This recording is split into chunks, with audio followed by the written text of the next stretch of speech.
ওগো আল্লাহ, ওগো মালিক, তুমি ছাড়া তো আমাদের আর কেউ নাই, তুমি ছাড়া তো আমার আর কেউ নাই।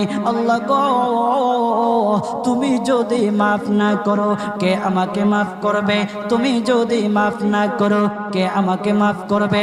তুমি যদি আমাকে মাফ করো তাহলে তোমার কোনো দিকে কমবে না, তুমি যদি আমাকে মাফ না করো তোমার কোনো দিকে বাড়বে না।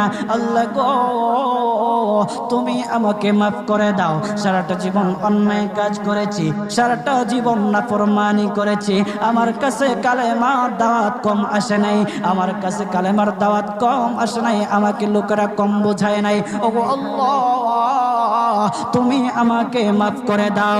মাফ না করলে কোথায় যাব, কার কাছে যাব? বাবা যখন মারে তখন মার কাছে আশ্রয় নেওয়া যায়, মা যখন প্রহার করে তখন বাবার কাছে